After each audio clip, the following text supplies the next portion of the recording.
Nous, on est des passionnés de baby-foot et on en joue en compétition. Et en fait, on se retrouve dans des clubs. Il y a 75 clubs en France. Et justement, le club de Fontenay-sous-Bois, l'USF Football de Table, c'est le 75e club de France. Pour créer ce club, j'ai tout de suite été accompagné par la direction de l'USF, donc l'Union sportive fontenaisienne. Elle a trouvé le projet très intéressant et ça n'existe pas dans le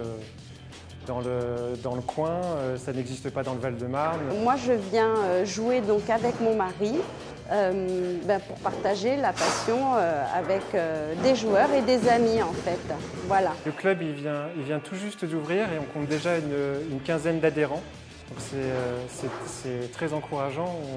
Je ne pensais pas que ça allait trouver un tel engouement. C'est un jeu qui ne se termine jamais. On est tout en perpétuel apprentissage, on essaye toujours d'évoluer et il y a tellement de techniques à apprendre.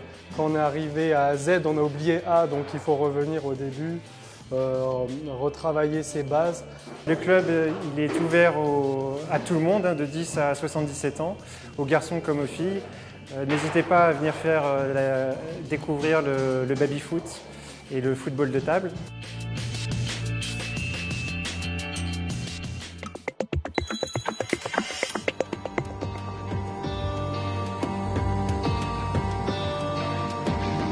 Ce collectif a été créé sur Fontenay en 2006 à la suite de la loi sur l'immigration à l'époque du président Sarkozy et du CESEDA. Notre rôle est de vérifier avant qu'il présente un dossier qu'il est recevable par la sous-préfecture.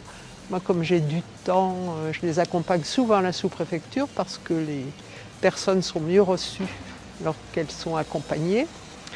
Ce collectif essaye de soutenir les sans-papiers, à la fois en leur proposant de les aider à préparer leur dossier, qu'ils vont présenter à la préfecture de Nogent-sur-Marne le plus souvent, et aussi en les soutenant un peu au quotidien, comme des fois ils ne sont pas encore en situation de pouvoir déposer un dossier. Donc on les guide un peu vers les associations sociales ou caritatives, humanitaires de Fontenay. Et d'un autre côté aussi, on essaye d'être actif au niveau des mobilisations sur Paris, dans la région parisienne ou du Val-de-Marne, contre la façon dont sont traités les sans-papiers et enfermés et des fois renvoyés dans leur pays. Et puis, justement, là, on aurait besoin encore de bénévoles parce que ça fait quand même 10 ans qu'on existe et les gens se lassent. Et puis, il faut que les jeunes prennent la relève.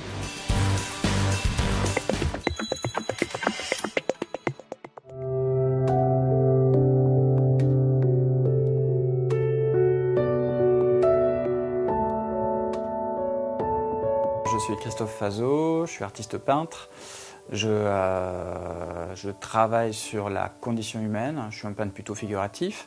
Donc je fais des êtres humains, j'appelle souvent ça des créatures humaines, des personnages un peu affûtés, vivants, toujours très vivants, mais qui sont un peu cassés aussi dans leur vie.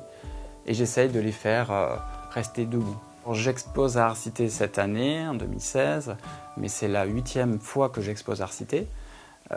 J'ai notamment été aussi l'un des premiers lauréats aussi en 2010, qui m'a permis d'exposer avec le sculpteur Frédéric Bourron à la Maison du Citoyen pour une expo personnelle. Cette exposition m'apporte un certain aura, une dynamique de groupe aussi, car ce qui est essentiel et ce que j'aime beaucoup dans l'esprit d'Arcité, c'est qu'on rencontre beaucoup d'artistes, notamment pendant le montage de l'expo.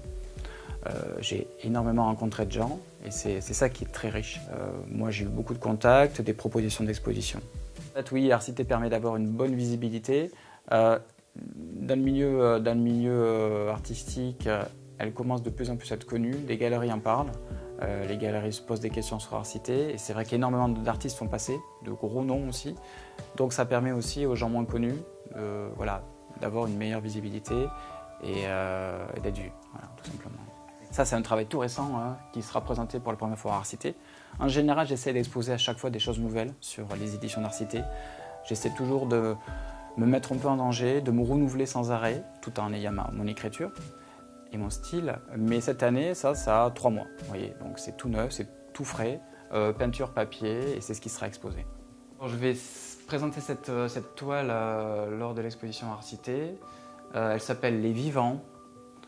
donc c'est une acrylique sur toile. Elle est vraiment dans la veine de ce que je fais aujourd'hui, elle est pur jus et elle raconte en fait le témoignage de l'actualité du moment qui n'est pas forcément très drôle. Là je parle des attentats, là je parle des vivants, des survivants, des gens qui tiennent toujours debout encore malgré ce qui s'est passé. Un couple, quelqu'un qui épaule l'autre, qui l'aide à se remettre debout. Voilà, toujours positif, même si le trait est très lâché et très léger malgré tout.